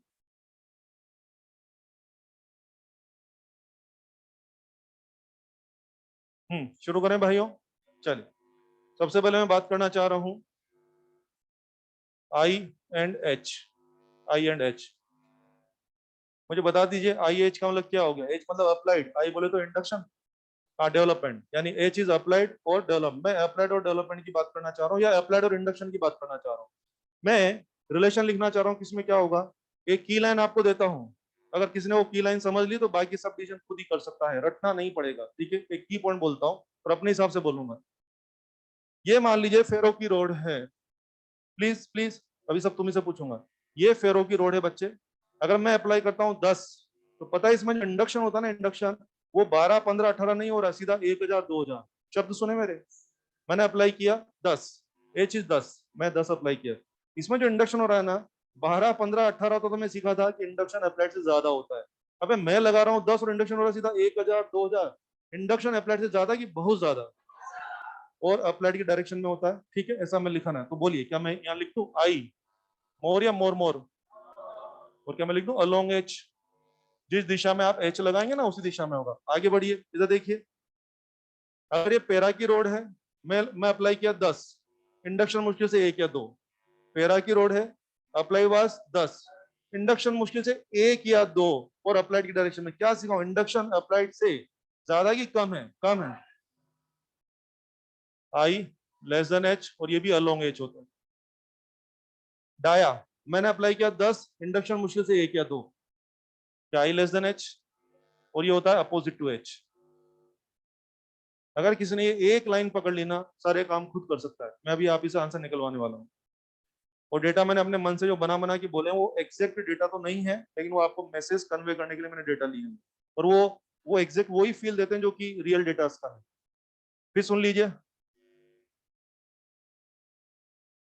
बोलो। आइए थोड़ा बात करते हैं। फेरो में बोलिए हल्का इंडक्शन की तगड़ा इंडक्शन। फेरो में तगड़ा इंडक्शन होता है। सोचो ना यार, 10 लगा रहे हो सीधा 1000, 1500, 2000। क्या कहूँ आपसे, अच्छा इंडक्शन की बहुत तगड़ा इंडक्शन, और अप्लाइड की डायरेक्शन में।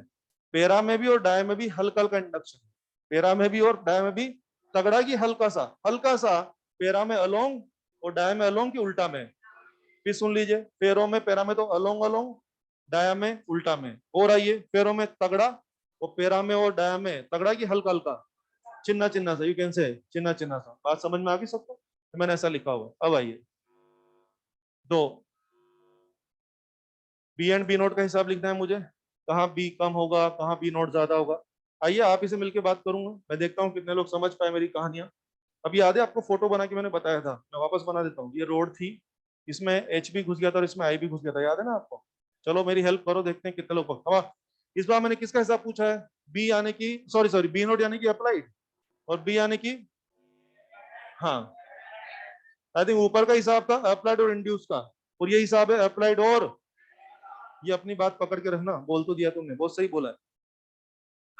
फेरो की रोड है ये, मैंने अप्लाई किया केवल 10, तो मेरा 10 तो इसमें घुस ही गया। क्या इसके अंदर 1000 इंडक्शन हो गया अंदर?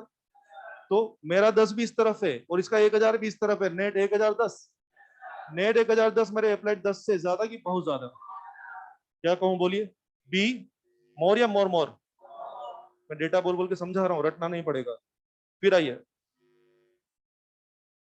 ये पेरा की रोड है, पेरा पेरा की रोड है, मैंने अप्लाई किया 10, मेरा 10 तो इसमें घुस गया। इसमें इंडक्शन हो रहा है मान लीजिए 2, 2, और वो 10 भी इधर है और 2 भी इधर है, क्या नेट 12? नेट 12 मेरे अप्लाइड 10 से बहुत ज्यादा की ज्यादा? बहुत बढ़िया। क्या चिन्ह से ज्यादा? ज्यादा है, बहुत अच्छा, ज्यादा है। आगे बढ़ो, डाया डाया, मैंने अप्लाई किया 10, वो तो घुस गया इसमें। इसमें इंडक्शन हुआ 2 उल्टे में, मेरा 10 यूं है, इसका 2 यूं है, 8, नेट 8 मेरे अप्लाइड 10 से कम है। वेरी गुड, आपको समझ में आ गया है? कम है, चिन्ह सा कम है लेकिन कम है। देख रहे हैं कितने अच्छे अच्छे पॉइंट्स आ रहे हैं? ये सीधे क्वेश्चंस हैं, किताबों में आप क्या पाएंगे? For a paramagnetic material which one is correct, option देगा B more than B naught, B less than B naught, B बराबर बी नॉट, ऐसा कुछ ना भाषा लिख देगा, तो ये आपको समझ में आना चाहिए। और आई थिंक ये रटने की जरूरत नहीं, रटोगे तो भूल चूक तो हो ही जाएगी। जितना मैंने आपको चिल्ला के बोला है ना, सब समझ में आना चाहिए। समझ में आ रहा है क्या? इमेज वही, अंदर का नेट कौन डिसाइड कर रहा है? इंडिविजुअल या सुपर पोजिशन? Super position. आपका अप्लाइड तो अंदर घुस जाता है, आपका इंड्यूस भी अंदर है, फेरो पेरा का इंड्यूस उसी दिशा में है और डाया का इंड्यूस उल्टी दिशा में है। फट से आप नेट कर लेते हो, फट से आप हिसाब लगा लेते हो और इस तरह से काम कर सकते हैं। ठीक है, आगे बढ़े। तीसरा, काई। काई you know that was I by H. तीनों के काई के बारे में विचार करना। काई वाज आई बाय एच, देखना जरा, इस एच को बुलाओ नीचे, इस एच को नीचे बुलाओ, तो बोलिए क्या होगा? काई क्या मोर देन वन? मोर देन वन। और क्या आई और एच दोनों एक ही दिशा में है? आई और एच एक ही दिशा में, इसलिए इसका काई हमेशा पॉजिटिव रहेगा। काई हमेशा क्या होगा? पॉजिटिव। इधर आइए, बुलाओ इस एच को नीचे बुलाओ, क्या काई लेस देन वन? और इसमें भी आई और एच दोनों एक ही दिशा में है, तो इसका भी काई पॉजिटिव रहेगा। इसमें बुलाओ एच को नीचे, काई लेस देन वन, और इसका काई हमेशा, कारण जिस तरफ एच लगाते हैं आई उस तरफ की उल्टा में, जिसमें आई और एच दोनों अपोजिट दिशा में है, इसलिए इसका काई हमेशा क्या रहेगा? नेगेटिव। मैं स्टेटमेंट बोल सकता हूँ, डाया लोगों का काई हमेशा नेगेटिव होता है। यस, फेरो और पेरा लोगों का काई हमेशा पॉजिटिव होता है, क्योंकि उनमें एच और आई दोनों एक ही दिशा में होते हैं। और डाया लोगों का काई हमेशा नेगेटिव होता है, क्योंकि इसमें एच और आई हमेशा अपोजिट दिशा में होते हैं। क्या मेरी बात समझ में आ? क्या चीज? काई का मान कभी भी नहीं होगा, कभी भी नहीं होगा। पॉजिटिव नेगेटिव बेटा उस सेंस में, सुनो सुनो, पॉजिटिव नेगेटिव वैल्यू के सेंस में नहीं है, पॉजिटिव और नेगेटिव से भी सेंस। काई क्या है? आई और एच का रेशो। ठीक है, आई भी वेक्टर है और एच भी वेक्टर है, तो अगर आई और एच दोनों एक ही दिशा में है तो पॉजिटिव, और आई और एच विपरीत दिशा में है तो नेगेटिव। तो पॉजिटिव नेगेटिव उस सेंस में उन्होंने बोला हुआ। आगे बात समझ में? मैं रेंज देता हूँ ना आपको, सुनो सुनो, मैं रेंज देता हूँ। बोलो, क्या बोल दू? काई मोर देन वन? इधर आओ, रेंज देता हूँ आपको, बोलिए। सही है, काई ऑलवेज पॉजिटिव यानी 0 से ज्यादा, लेकिन ऑलवेज, हाँ तो बोलिए पैरा लोगों का ही क्या रहेगा? क्या 0 और 1 के बीच में रहेगा? अबे रेंज तय हो गई, इसका काई हमेशा नेगेटिव, तो बोलो क्या? मैं काई लेस देन 0 लेकिन मोर देन -1, बोलो 0 और 1 के बीच में रहेगा और हमेशा नेगेटिव रहेगा। पता लग रहा है? रेंज दिया आप लोगों को। Fourth, mu r. म्यूआर क्या होता है बेटे? क्या पढ़ के आए थे म्यूआर के बारे में? क्या 1 plus chi? Mu r was 1 plus chi, ये पढ़ के आए थे ना? तो काई की रेंजेस अवेलेबल है क्या तुम लोगों को? ये रही काई की रेंजेस। ईमानदारी से काई की रेंजेस में एक जोड़ दो, क्या म्यूआर की रेंज तैयार हो जाएगी? लोअर साइड भी एक जोड़ दो, अपर साइड भी एक जोड़ दो। देखो मैं लिख के बताता हूँ, काई मोर देन वन, तो मुझे लिखना पड़ेगा म्यूआर मोर देन टू। एक जोड़ दो ईमानदारी से, इधर आओ, 0 और 1 के बीच में, तो ये क्या होगा? क्या 1 और 2 के बीच में? ईमानदारी से एक जोड़ दो ना। अरे तुमने सीखा था ना 1 प्लस काई, मैं कोई नया चीज थोड़ी सिखा रहा हूँ। इधर आओ, क्या 0? म्यूआर की रेंजेस तैयार हो गई है। आप लोगों के सेटिस्फेक्शन के लिए 2-4 क्वेश्चन बोल के बताता हूँ कि इन बातों में सवाल कैसे बनेगा, ताकि आपका इंटरेस्ट डेवलप हो कि सर पूछेगा कैसे इस बात को। जरा सुनिए आप, टेबल को खराब मत करना, जरा साइड में ऐसे बात कर लेते हैं, लिखना ही मत। मैं आपसे कह रहा था कि दुनिया में जो मैग्नेटिक मटेरियल, उनको हमने 3 कैटेगरी में बांटा है, फेरो पेरा डाया। उनके बारे में इस तरह के मैंने टेबल आपके सामने बना रहा हूँ। इन सब टेबल के ऊपर खूब सारे सवाल होते हैं। सवाल पूछने का आइडिया बताता हूँ। आज के आपको काई की रेंजेस पता लग गई, म्यू आर की रेंजेस पता लग गई। सवाल हम कैसे पूछेंगे? टेबल आपके सामने, अभी आप मुझे टेबल देख करके आंसर बोल सकते हैं, आराम से टेबल देख के आंसर बोल सकते हैं। आंसर चाहिए अभी के अभी। एक मटेरियल का काई है 0.7, दैट मटेरियल इज फेरो, पेरा, डाया। पेरा, सही बात है ना? देख लो, लिस्ट देख के बोलो ना, लिस्ट देख के बोलो भाई। यस, मेरा सवाल कैसे होगा? एक मटेरियल की मैग्नेटिक ससेप्टेबिलिटी 0.7 है, दिस मटेरियल शुड बी फेरो, पेरा, डाया। तो बच्चों के पास रेंज होना चाहिए कि काई 0.7 है, मतलब ऑब्वियसली क्या है, पेरा हो जाएगा। आंसर चाहिए। एक मटेरियल का काई है -0.3, मटेरियल इज। एक का काई है 250, मटेरियल इज। यस, बहुत अच्छा बोल रहे हैं, इस तरह के सवाल रहेंगे, सुन रहे हैं आप लोग? यस, और आइए म्यू आर की बात करता हूँ, लिस्ट आपके सामने। एक मटेरियल का म्यू आर है रिलेटिव परमेबिलिटी 1.2 है, मटेरियल इज पैरा। एक मटेरियल का म्यू आर है माइनस का 0.7, बोलिए मटेरियल। हाँ, एक मटेरियल का म्यू आर है -0.7, मटेरियल है नॉट पॉसिबल। नालायको, नॉट पॉसिबल। नालायको, म्यू आर नेगेटिव नहीं होता, देखो बे, हमारी ऐसी की तैसे म्यू आर नेगेटिव नहीं होता, देखो बे।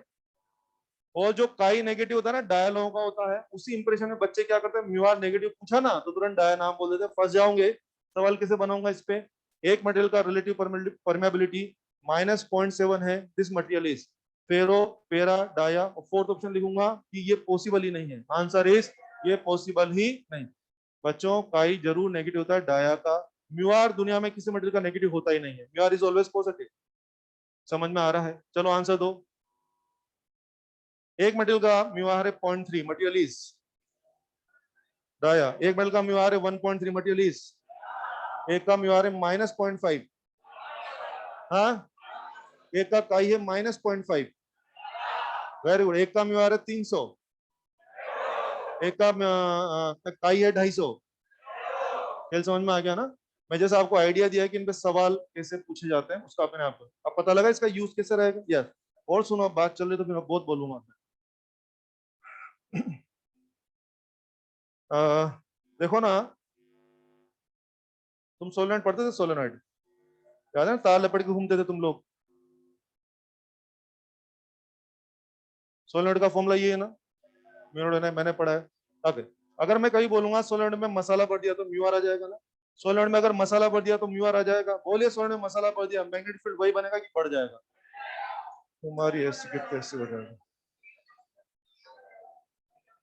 तुम्हारी ऐसी की कैसे बढ़ जाएगा? या कुछ भी हो सकता है। ध्यान दीजिए, जब अपन इलेक्ट्रोस्टेट्स में जो अपसाइलिन आर पढ़ते थे ना, वो हमेशा मोर देन वन ही होता है। इधर आना जरा।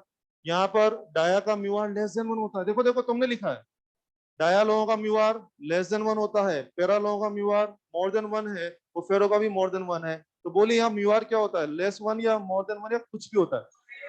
जबकि वहां जो ऑप्शन आता ना, वो सदैव मोर देन वन ही होता था। सुन लिया आपने? अब सही से आंसर आना चाहिए। ठीक है, सुन लिया सबने? यस। पीपीसी, पीपीसी उधर। पीपीसी में मसाला भर दिया है, कैपेसिटेंस बढ़ेगा कि कुछ भी हो सकता है? बढ़ेगा या बढ़ के ही रहेगा? सोलर में मसाला भर दिया, बी। सोलर में डाया भर दिया है, घटेगा, घटेगा। सोलर में पेरा भर दिया है, फेरो भर दिया है, बढ़ेगा कि तगड़ा बढ़ेगा? मसाला भर दिया है। या तो मसाले का नाम पूछ लेना, बोले मसाले का नाम बोल। अगर मैं मसाले का नाम नहीं बोलूंगा तो फिर आपको बोलना कुछ भी हो सकता है। सुन लिया आपने? या तो आप पूछ लो भाई कौन सा मसाला लगाया, डाया की फेरो, तो फिर आप अकॉर्डिंगली मुझे अच्छा जवाब देना। मैं बोला मसाला मसाला मसाला, तो बोले तेरी ऐसी तैसी, फिर कुछ भी हो सकता है। सुन लिया सब लोगों ने? ध्यान रखें और सुने, ये सब आपको ध्यान रखना है ना, थोड़ा थोड़ा सी चीजें हैं। चलिए ये भी कर लेंगे हम लोग। ये था तीन, 3 पॉइंट, 4 पॉइंट, 5। आई वर्सेस एच, बोले आई और एच का हिसाब करना है। आई और एच का ग्राफ, बुक्स में आई और एच का ग्राफ बना हुआ है एक्सपेरिमेंटल बेस पे। उस ग्राफ को भी देखते समझ में आ जाएगा, जिसने मेरी वो एक की लाइन पकड़ी होगी ना, वो आंसर ग्राफ खुद ही समझ जाएगा ऐसा क्यों आया है। देखो, बुक्स में आई और एच का ग्राफ बना है एक्सपेरिमेंटली, वो कुछ ऐसा है। इसके लिए आई और एच का ग्राफ कुछ ऐसा है, और इसके लिए आई और एच का ग्राफ कुछ ऐसा है। खुद देखो यहाँ क्या हो रहा है, देखना जरा। एच पॉजिटिव तो आई भी पॉजिटिव, हल्का हल्का की तगड़ा तगड़ा। पैरा, एच पॉजिटिव तो आई भी पॉजिटिव, क्या हल्का हल्का?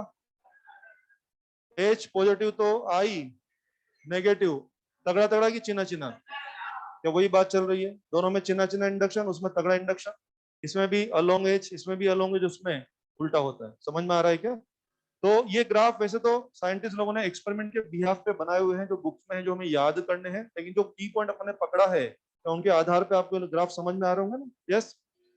फेरो में इंडक्शन तगड़ा तगड़ा, पेरा में और इसमें चिन्ना चिन्ना, इसमें पॉजिटिव डायरेक्शन में ही, इसमें पॉजिटिव डायरेक्शन में ही, लेकिन इसमें तो उल्टा डायरेक्शन में रहेगा, वो बात चल रही है। ये था 5।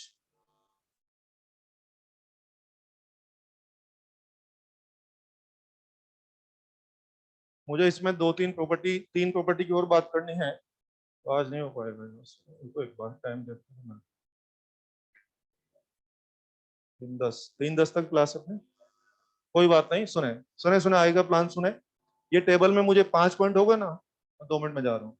3 पॉइंट और मैं आपको बोलूंगा, उसके बाद टेबल खत्म हो जाएगा और आपके कागज में आ जाएगा। 3 पॉइंट थोड़ा छोटा सा लिख लेंगे और मोस्ट प्रोबेबली अगली क्लास में ये चैप्टर पैक हो जाएगा। अभी इसके बाद मुझे आपको हिस्ट्रीज करो बहुत सारा पढ़ाना है। हिस्ट्रीज करो तो ना चिड़िया, वैसा चिड़िया बना के, हाँ।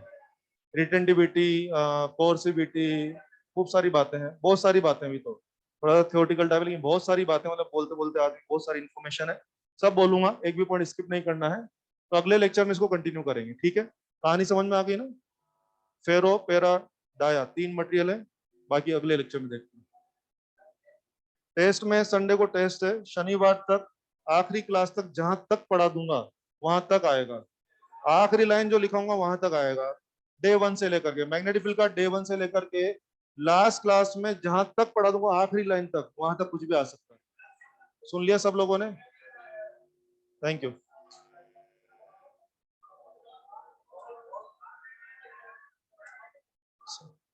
बाद सब डे 1 से लेकर के सब आएगा। डे 1 से मैग्नेटिक फील्ड जहां से शुरू किया था, हाँ वहीं से शुरुआत किया था ना शायद अपन। बहुत ठीक है, थैंक यू।